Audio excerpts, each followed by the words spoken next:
Assalamualaikum warahmatullahi wabarakatuh.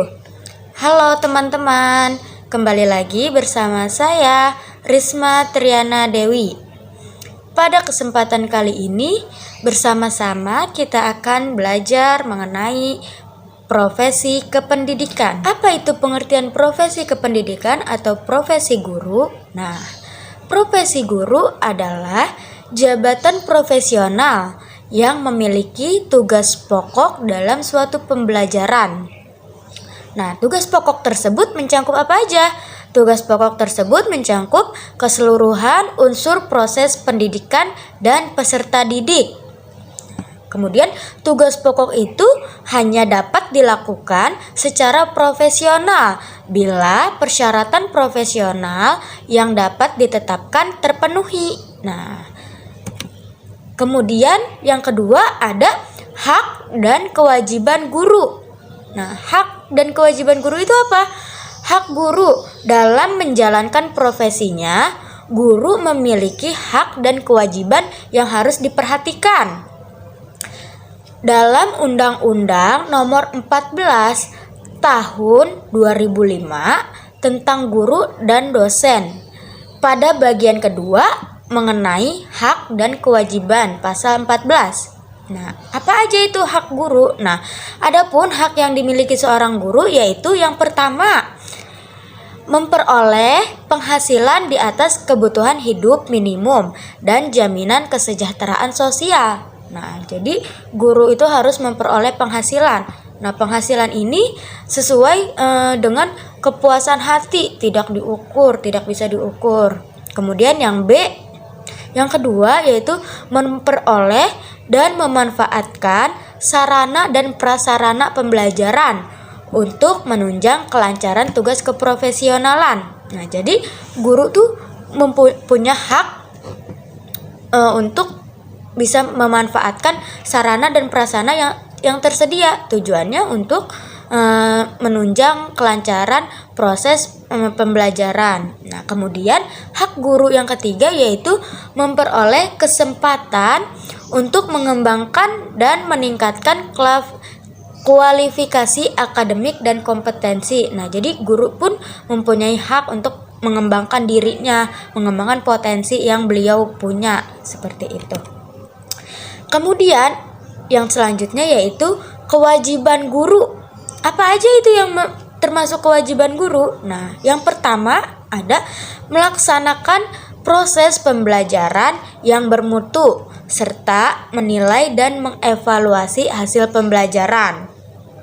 Kemudian yang kedua, bertindak objektif dan tidak diskriminasi atas dasar jenis kelamin kah, agama, suku, ras, latar belakang, status sosial, bahkan ekonomi. Nah, di situ kewajiban guru harus objektif dalam mengawasi atau membina peserta didiknya, tidak memandang bulu atau tidak memandang kasta, tidak memandang ekonomi, seperti itu. Kemudian kewajiban guru yang selanjutnya yaitu menjunjung tinggi peraturan perundang-undangan hukum dan kode etik guru. Nah, jadi guru pun harus memperhatikan apa saja yang menjadi kode etik atau yang menjadi perundang-undangan guru dan dosen, seperti itu. Kemudian selanjutnya kita akan belajar tentang kompetensi profesi guru. Kompetensi profesi guru itu terbagi menjadi 4.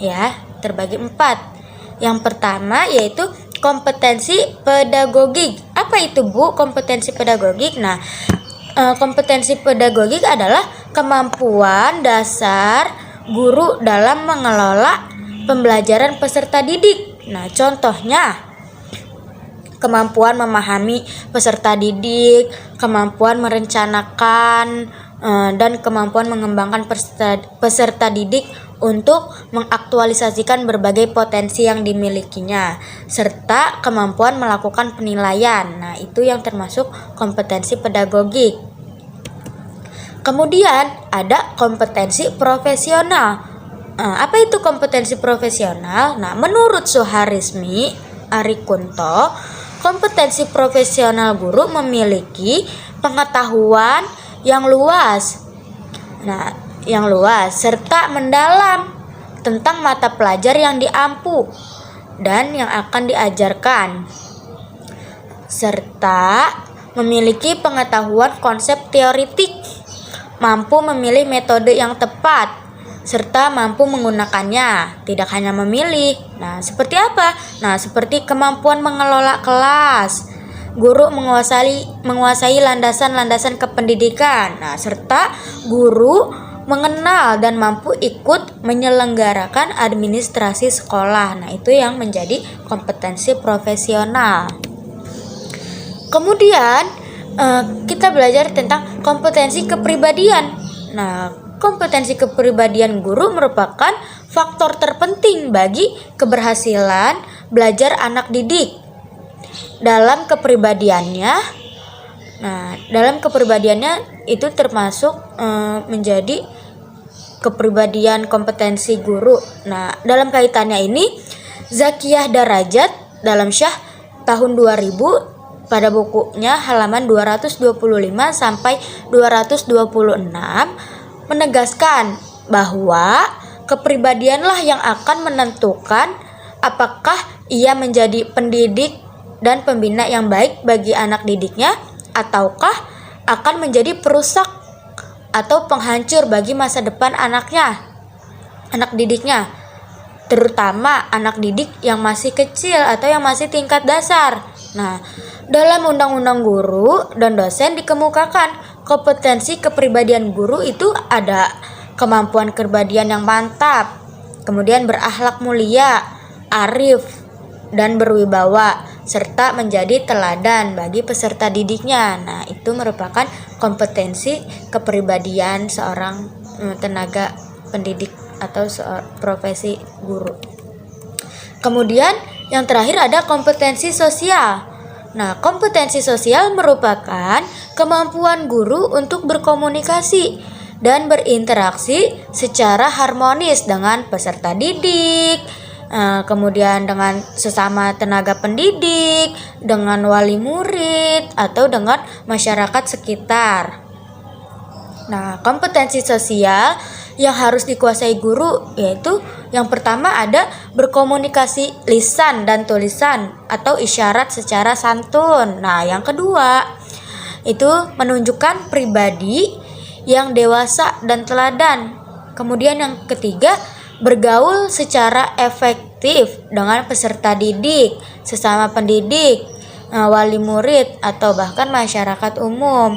Nah, kemudian bertindak sesuai dengan norma agama, hukum sosial, dan kebudayaan Indonesia. Nah, kemudian yang terakhir ada etos kerja, tanggung jawab yang tinggi, dan rasa bangga menjadi guru. Nah, itu menjadi salah satu kompetensi sosial. Kemudian materi selanjutnya yaitu tentang 4 pilar pembelajaran. Yang pertama yaitu learning to know. Nah, artinya belajar untuk mengetahui. Maksudnya bagaimana? Nah, maksudnya belajar itu harus dapat memahami apa yang dipelajari, bukan hanya dihafalkan, tetapi harus bisa dipahami maknanya secara mendalam. Itu yang menjadi maksud dari belajar untuk mengetahui atau learning to know. Nah, kemudian yang kedua ada learning to do. Nah, belajar untuk melakukan sesuatu. Artinya seseorang belajar untuk dapat menggunakan pengetahuannya dalam kehidupan sehari-hari agar bisa memperoleh atau membuat atau bisa menghasilkan sesuatu seperti itu. Kemudian yang ketiga ada learning to be. Apa itu artinya, Bu? Learning to be yaitu belajar adalah proses untuk membentuk jati diri. Nah, membentuk jati diri. Jadi belajar tuh semakin kita belajar semakin tahu apa sih yang menjadi jati diri kita nih. Sebenarnya diri kita ini mau dibawa kemana, seperti itu. Kemudian yang terakhir yaitu learning to live together. Artinya seseorang belajar adalah untuk hidup bersama dengan orang lain, together bersama. Seperti itu. Jangan lupa di comment, share, and like video pembelajaran kita kali ini. Nah, mungkin sekian yang bisa saya sampaikan. Terima kasih yang sudah menyaksikan, menonton. Semoga bermanfaat untuk kita semua. Saya akhiri, wallahul muwaffiq ila aqwamit thoriq. Wassalamualaikum warahmatullahi wabarakatuh.